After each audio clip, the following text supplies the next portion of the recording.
राजनीति में इच्छा है। मैं हिंदू और मुस्लिम दोनों की व्यवस्थाएं अपने अपने दायरे में रहे और अपने अपने हिसाब से प्रचार करें, मैं इसके पक्ष में हूं। तो जाति नहीं होना चाहिए ये नहीं कह रहा, जाति और जाति के मध्य भेद नहीं होना चाहिए। सारे तथ्य जान लिए, सारे देख लिए, अभी तक मैं प्रतीक्षा में हूं कि उनका कोई फैसला नहीं आया। दूसरा, जालोर में मैं अब भिक्षा यात्रा आज पहली थी, मैंने आरंभ भी करी, और ये सनातन का स्वरूप है कि एक साधु को भिक्षा चातुर्मास के उपक्रम में लेनी चाहिए। और 5 घरों से हम भिक्षा लेते हैं, जिसमें एक घर पर उतनी देर रुकते हैं जितनी देर में कहते हैं ना गौदूहन में जो समय लगता है, उतनी देर साधु एक स्थान पर रहता है और उसके बाद में वो वहां से प्रस्थान कर जाता है। उतने में भिक्षा मिलती है तो ले लेता, नहीं तो वो प्रस्थान करता है। वो हमने किया। कल रात्रि में हनुमान जी के मंदिर का दर्शन करने के लिए मैं गया था, लेकिन वहां पर दर्शन के बाद छोटा भजन का कार्यक्रम रखा था। उसके लिए भी कुछ व्यवस्थाएं की गई थी कि छोटा सा टेंट लगाया जाए, कुछ साउंड लगाया जाए, जिससे छोटा सा भजन कीर्तन हो जाए। लेकिन मेरे पहुंचने के बाद उन्होंने, कुछ अधिकारियों ने, प्रशासन के कुछ लोगों ने वो टेंट भी हटा दिया, टेंट के सारे सामान को सीज किया, टेंट और साउंड वाले की गाड़ी को सीज कर दिया, गाड़ी को ले जाकर के थाने में रख दिया। ये सारा व्यवहार समझ से, नीति के, शास्त्र के, सबके विरुद्ध है। ये मुझे ठीक नहीं लग रहा है। तो मैं बस यही चाहता हूँ कि चातुर्मास का संकल्प तो मैं यहाँ रहकर के पूरा कर ही रहा हूँ, लेकिन यहाँ की हजारों माताएं और हजारों भाई और युवा सब चाहते हैं कि मैं यहाँ दिन भर खाली न बैठ करके, अनुष्ठान, ध्यान, पूजा, भजन तो चल ही रहा है, लेकिन उसके अलावा भी सबकी इच्छा है कि मैं वार्ता करूं, कुछ सत्संग सुनाऊं, कुछ प्रवचन सुनाऊं, कुछ अपना भाव समाज के मध्य रखूं। और हम तो बिना किसी ग्राउंड, बिना किसी पंडाल, बिना किसी व्यवस्था के जहां जो जगह मिलेगी हम वो करना चाहते हैं। उसके लिए भी अगर ये इस प्रकार से रोकना टोकना करेंगे तो ये पूरा अनुचित है और ये व्यवहार ठीक नहीं है। मैं तो गले तक भर आया हूँ, वैसे भी बहुत व्यथित हूँ, चिंतित भी हूँ कि ऐसा व्यवहार भारत में भी, हमारे राजस्थान में वीरों की भूमि पर ऐसा साधु के साथ होना ये बिल्कुल स्वीकार्य नहीं है। तो ईश्वर देख रहा है, न्याय होगा। आपके पक्ष में लोग कथा की अनुमति के लिए वहाँ आवेदन कर रहे थे, लगातार 3-4 लोगों ने वो विड्रॉल कर दिया। कल रात को प्रशासन ने अनुमति दे दी, जालोर शहर में ही है, धौला रोड पर, लेकिन जिस व्यक्ति ने अनुमति ली वो कह रहा है कि आपने वहां जाने से मना कर दिया। नहीं, मैं बताता हूँ, वो अनुमति ली गई नहीं है, वो प्रशासन के द्वारा अनुमति दी गई है। और ये दिखाने के लिए, ये एक भ्रम फैलाने के लिए कि भाई वो इस बात से अब मुकर सकते हैं हमेशा के लिए कि भाई हमने तो दी थी और उन्होंने मना कर दिया। वो रूपराज जी को मोहरा बनाया गया। रूपराज जी काफी ठीक व्यक्ति हैं, इतने दिनों से वो साथ में थे, लेकिन मैं बताता हूँ कैसे मोहरा बनाया। पिछले 4-5 लोगों को जो रद्द किया, जो 4-5 लोगों को इन्होंने नहीं दी, उसमें क्या इन्होंने कहा था? कहीं कहा था ग्राउंड ठीक नहीं है, कहीं कहा था व्यवस्था ठीक नहीं है, कहीं कहा था हॉल छोटा है, कहीं कहा था पानी की व्यवस्था नहीं है, कहीं कहा था लाइट प्रॉपर नहीं है, कहीं कहा था साउंड की परमिशन नहीं है। नाना प्रकार की एनओसी मांगी, उस कारण से वो नहीं देनी थी, इसलिए सब मांगी। दूसरा, जब सब कुछ कहीं पर मिल गया, जैसे कि माली समाज का ग्राउंड था, वहां पर सब कुछ था उनके पास, वो सब कुछ देने को तैयार थे, एफिडेविट दे दिए थे, 20-20 लोगों ने दे दिए। फिर उन्होंने एक ये अड़ंगा डाल दिया कि अभयदास जी महाराज स्वयं लिख करके देंगे कि मैं ऐसा नहीं बोलूंगा, मैं वैसा नहीं करूंगा, मैं तैसा नहीं करूंगा, जो कि मेरे संवैधानिक और मेरे मानवाधिकार के विरुद्ध थे। तो मुझे, मेरी समझ में वो ठीक नहीं लगा, मैंने मना कर दिया कि मैं कुछ भी लिख करके नहीं दूंगा। तो उन्होंने परमिशन नहीं दी, ये कह करके कि अभयदास जी महाराज एफिडेविट। मैं सवाल प्रशासन से पूछता हूं कि कल रात को मेरे बिना एफिडेविट के उन्होंने परमिशन कैसे दे दी? जिस परमिशन को 10 दिनों तक ये रोक करके आपने नहीं दी कि महाराज एफिडेविट नहीं देंगे तो इस दुनिया की कोई ताकत उनको परमिशन नहीं दे सकती, कल मेरे विदाउट दिए हुए एफिडेविट आपने परमिशन कैसे दे दी? और रात को 10 बजे दी, वो भी देकर के हाथों हाथ विड्रॉल करा दी। रूपराज जी तो चलो प्रयास किए, मैं जीवन भर तक उनका आभारी रहूंगा कि उन्होंने मेरे लिए किया। लेकिन रूपराज जी और मेरी ये चर्चा हो रखी थी कि रूपराज जी बहुत दूर है, और रूपराज जी भी जानते थे कि परमिशन तो मिलने वाली है नहीं। उनको तो परमिशन देते ही ये कहा गया, स्वयं सारे उनके जितने कार्यकर्ता हैं, उनके साथ वाले, उन्होंने कहा कि परमिशन देते ही प्रशासन ने ये दबाव बनाया कि अब भी हाथों हाथ आपको वीडियो जारी करना है, प्रेस कॉन्फ्रेंस करनी है और ये कहना है कि परमिशन दी और मैं विड्रॉल कर रहा हूँ। ये शर्त क्यों रखी? तो ये आप बार बार जो बयानों से पलटते हैं, लोग कभी नहीं पलटा कि पहले इन्होंने कहा कि नाथ जी के वहाँ अच्छा काम है, फिर आपने कहा वहाँ गोरख धंधा चल रहा है। रूपराज जी ने भी कहा कि बाबूजी ने खुद ने कहा था धवला रोड पे लेनी है परमिशन, फिर बाबूजी ने खुद ने मना कर दिया कि ये उनका ये कहना है कि बार बार अपने बयानों से पलट जाते हैं। मैं बयानों से नहीं पलट रहा हूँ भाइयों, प्रशासन जैसे जैसे पैंतरे यूज कर रहा है उसके अनुरूप मेरे संकल्प का संरक्षण कर रहा हूँ। संकल्प की रक्षा करना और बयान पलटने में रात दिन का अंतर होता है। मैं नेता नहीं हूँ, मैं कोई प्रवक्ता नहीं हूँ किसी दल का, संगठन का, जो मैं किसी संगठन को, मैं सनातन धर्म की हमारी इस परंपरा को अक्षुण्ण कैसे रख पाऊं, मेरे संकल्प को अक्षुण्ण कैसे रख पाऊं, क्योंकि मेरा संकल्प मतलब साधु का संकल्प, साधु का मतलब एक सनातन धर्म के एक अंग का संकल्प। इसके संरक्षण में प्रशासन जो नाना प्रकार के षड्यंत्र रच रहा है, इस षड्यंत्र में मैं अपनी इस व्यवस्था को कैसे मतलब स्थापित रख पाऊं, इसलिए छोटी मोटी गलियां तो मुझे पकड़नी पड़ रही है।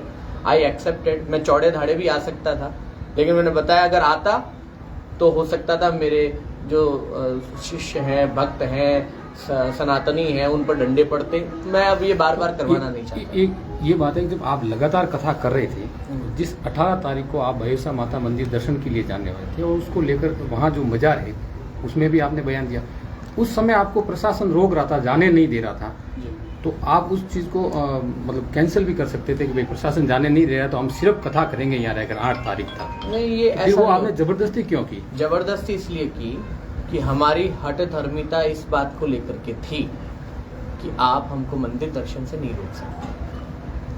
देखिए, मैं उससे पहले भी लगातार 2 दिन अलग अलग गलियों में अलग अलग मंदिरों के दर्शन किए और तब भी मेरे साथ में 200, 400, 500 लोग तो थे ही। तब तो आपने नहीं कहा कि आप मंदिर दर्शन नहीं कर सकते। आपको ये इनपुट किसने दिया कि महाराज जी तो मजार तोड़ने वाले हैं? आप तो उसको ढूंढो ना, जिसने ये बात आप लोगों के कानों में पहुंचाई, आप उसे ढूंढिए और उसको दंडित करिए। उसके कारण अगर आपको ये इनपुट मिला और आपने ऐसा गलत किया है, मैंने तो कोई बयान, मेरा तो आज तक, आप तो मीडिया वाले, आप तो कहीं से भी कुछ भी ढूंढ सकते हैं। इससे पहले आप पहले दिन भैंसा गए थे, हाँ। उस दिन मजार का विषय छिड़ा, मैंने वजह क्या हुई?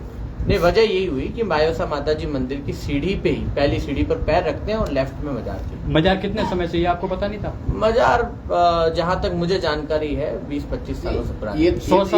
ये तो आप मतलब उनको आप जांच भी कर सकते थे, एप्लीकेशन दे सकते थे, कर सकते थे। आप मतलब आप संतो आपका काम है कथा करना, कथा के अलावा आप ये संत का ही कार्य है और मैं ये कार्य 20 वर्षों से कर रहा हूँ। जालोर में ऐसा नहीं हुआ है ना, मैं जब मात्र 10 वर्ष का था तब से मैं ये कार्य कर रहा हूँ कि जो भी धर्म की व्यवस्थाओं के और धर्म से जुड़े हुए किसी भी अंग के साथ में खिलवाड़ है या ठीक नहीं है, वहां पर हमें ये कार्य करना चाहिए, पूछना चाहिए। प्रश्न पूछा प्रशासन से, मैंने प्रश्न ही तो पूछा था, मैंने ये कहा था कि आप जांच करो, तो ये तो मेरा संवैधानिक अधिकार है और भारत के संविधान के अनुरूप मैं मांग कर सकता हूँ और मांग करी। उसके बाद में तो समाज को देखना है। मैं तो आज जालोर के लोगों से पूछ रहा हूँ, क्या आप में से कोई जाकर के उसकी आपने लगाई क्या एप्लीकेशन, और लगाई है तो इसका काम होना। जब पहले दिन आगे क्या प्लान है, आगे क्या कर रहे हैं अभी? आगे बस मैं अभी तो 8 अगस्त तक तो यही हूँ। नहीं तो जो 3 सदस्यीय कमेटी आई थी उनके साथ आपकी बंद कमरे में कम से कम 2 घंटे वार्ता हुई है और उसके बाद उन्होंने मीडिया में ये बयान दिया कि इनकी जो भागवत कथा है, वो भागवत कथा का जो कार्यक्रम था वो पूरा हो गया, शेष दूसरे हो सकते हैं अभी अधूरे रहेंगे। उनकी बात से आप संतुष्ट हुए? उन्होंने क्या कहा, आप यहीं रह के अनवरत इस कार्यक्रम को जारी रखेंगे या अब तगड़गढ़ चले जाना चाहिए? क्या पूरे देश के सारे संतों ने कहा और राजस्थान की जो सरकार है, प्रदेश सरकार, उसने भी कभी ऐसा मुझे नहीं कहा कि आप यहाँ नहीं रह सकते। नहीं रहने का मतलब कि आपका कार्यक्रम पूरा हो गया तो अब यहाँ से आपको तगड़गढ़ जाना चाहिए, ऐसा कुछ कहा? नहीं, उन्होंने, किसी ने ऐसा नहीं कहा। उन्होंने भागवत का जिक्र नहीं किया। उन्होंने ये कहा था इनके चातुर्मास का पहला क्रम भागवत पूरी हुई है। अभी नानी बाई का मायरे का संकल्प, मीरा चरित्र का संकल्प और बाबा रामदेव जी की कथा का संकल्प, ये अधूरे पड़े। बाबा जी, आपका जो थीम था वो कथा करने का था, आपने कथा के बाद में ये दूसरा इश्यू क्या कर रहा है? आप मुझसे मेरे से परिचित नहीं है, इसका मतलब इसलिए आप ऐसा प्रश्न कर रहे हैं। आप अगर मेरे पिछले 15 वर्षों की सारी कथाएं उठा के देखेंगे, हर कथा में मैं ये प्रश्न करता हूँ, सभी प्रश्न करता हूँ। मैं जातिवाद के विरुद्ध प्रश्न करता हूँ कि समाज में जातिवाद का अर्थ जाति नहीं होना चाहिए, ये नहीं कह रहा। जाति और जाति के मध्य भेद नहीं होना चाहिए, हम सब एक हैं, ये प्रश्न करता हूँ। मैं बलि प्रथा के विरुद्ध हूँ, मैं शराब के बाद शराब पीने वालों के विरुद्ध हूँ, मैं नशे के विरुद्ध हूँ, मैं धर्म के नाम पर जो आडंबर फैलाया जा रहा है उसके विरुद्ध हूँ। मैं हिंदू और मुस्लिम दोनों की व्यवस्थाएं अपने अपने दायरे में रहे और अपने अपने हिसाब से प्रचार करें, मैं इसके पक्ष में हूँ। लेकिन जब दोनों साथ में होते हैं, जब एक स्थान पर हो जाते हैं या एक साथ में होते हैं, तो वहां पर विवाद बनते हैं। इसका पुराने प्रमाण है। अभी तक काशी वाला जालोर में सुलझा, अभी तक काशी वाला नहीं सुलझा, अभी तक मथुरा वाला भी नहीं जालोर में ऐसा नहीं है। अब जिस प्रकार से प्रशासन आपको अनुमति नहीं दे रहा है कथा करने की, 8 तारीख तक आपने पढ़ लिया, तो अब कैसे ये कथा करेंगे या क्या आपका कार्यक्रम रहेगा? मैं तो नित्य प्रयास कर रहा हूँ कि मैं कुछ न कुछ सत्संग वार्ता सुनाऊं, पर हर बार ये प्रयास कर रहे हैं मुझे विफल करने को। करते रहे, हम अपना कार्य कर रहे हैं, धर्म के लिए जो कर सकते हैं करेंगे। राजनीति में इच्छा है? मेरा एक निवेदन है मैं बाबूजी, साधु नीति में हूँ, धर्म नीति में हूँ, बाबूजी, इससे मेरा- बड़ा और कोई उपहार नहीं हो सकता मेरे जीवन में। बाबूजी मेरा एक निवेदन है, साधु का काम होता है इंसानियत। आप इंसानियत से हटके हिंदू मुसलमान के नहीं, ये देखिए साधु का क्या कार्य है, उसके लिए आपको शास्त्र पढ़ने पड़ेंगे। और अगर आपको शास्त्र की कोई भी विधिया या कोई भी श्लोक याद है तो आप अभी सुनाएं, मैं उसका अर्थ भी बता दूंगा। आपको नहीं आता तो मैं जब आप कहेंगे उस पर विशेष प्रेस कॉन्फ्रेंस दे सकता हूँ, साधु की पूरी परिभाषा दे सकता हूँ, तो आप वो तय ना करें कि साधु की क्या परिभाषा है। अब आपने जो आज प्रेस कॉन्फ्रेंस बुलाई है, अब आपकी मुख्य पीड़ा क्या है जो लोगों के और मीडिया के प्रशासन के माध्यम से। सामने जाए? हाँ, मेरी मुख्य पीड़ा और मुख्य यही है कि अब हम सत्संग नहीं कर पा रहे हैं, नगर के अंदर कहीं बैठ कर के मैं कीर्तन नहीं कर पा रहा हूँ, और सब कुछ वैध तरीके से नहीं किया गया, अवैध तरीके से रोका जा रहा है। जैसे मैंने अवैध मजार का प्रश्न उठाया था, ये जो रोकने का तरीका है ये भी अवैध है। और मैंने किसी वैलिड जो मजारे हैं, जैसे मैंने थोड़ी कहा कि कोई जहां पर किसी पीर पैगंबर के जाने के बाद वहां पर जब मकबरा बनता है वो आस्था का केंद्र हो गया। मैंने तो यही प्रश्न किया था कि भाई अगर कोई ना हो तो फिर उस पर जांच की जानी चाहिए, उसे हटाया जाना चाहिए, ये तो बोला मैंने। एक बात और सामने आ रही है कि इसको आप और एक तरीके से एक है ना, नहीं आपको है ना बढ़िया मीडिया के लिए बहुत बढ़िया बात बता रहा हूं, ये चलाना आप बताना सबको। क्या कुरान में, कुरान की वो आयत और वो सारा मैं दे सकता हूं जिसमें कुरान कहती है कि मजार हराम है। आपको चाहिए तो मैं दे देता हूं प्रमाण, मैं वो रुकू वो आयत दोनों ही आपको दूंगा जिसमें मकबरा बनाकर उस पर चद्दर चढ़ाना भी कुरान में हराम कहा गया। जाकर के बताइए मीडिया को।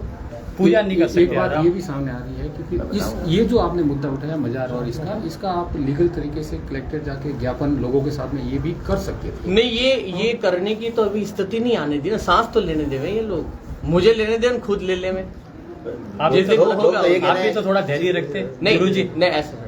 संकल्प से बड़ा साधु के लिए कथा- कुछ नहीं होता। मेरी बात तो मुझे जवाब तो दे दीजिए। संकल्प से बड़ा एक साधु के लिए कुछ नहीं होता। मैं धैर्य आश्रम में बैठ के नहीं रख सकता। मैं यहाँ बैठा हूँ धैर्य में ही हूं ना, और क्या कर रहा हूँ? शाम को खाली मंदिर दर्शन करने जाता हूँ। आज सवेरे मैंने 5 घरों की भिक्षा ली है, कल कहीं और गली में जाकर के भिक्षा लूंगा, और ये मेरा कर्तव्य है। मैं पूरा एक करूंगा। मकान की छत पर अब आपने आपका 2 क्या दिन है? पहले ये भी कहा था कि मुझे जालोर में मठ बनाना है, तो आपकी इच्छा आप जालोर में नहीं या तगड़गड़ी रहेगी? नहीं, वो तो मैंने विनोद में कहा था कि अब ज्यादा ही करोगे तो यही मठ लेकर के रह जाऊंगा, इसलिए कोई खौफ न खाए कि मैं यहाँ मठ बना के रहने वाला। अब आपका क्या रहेगा, आगे क्या रहेगा? आगे बस भिक्षा यात्रा नित्य चलेगी, प्रभात फेरियां नित्य चलेगी। मतलब चातुर्मास के बाद भी नहीं, 8 अगस्त तक। वो तो मैं अमेरिका जाऊंगा तो वहां भी भिक्षा यात्रा होती है। अमेरिका कब जाना है? अमेरिका 9 को जाना है। ठीक है सर, थैंक यू। ओके। मैंने जब ये बोला था ना कि भाई कुरान में कहा है कि मजार हराम है, जालोर की 3 मौलवियों की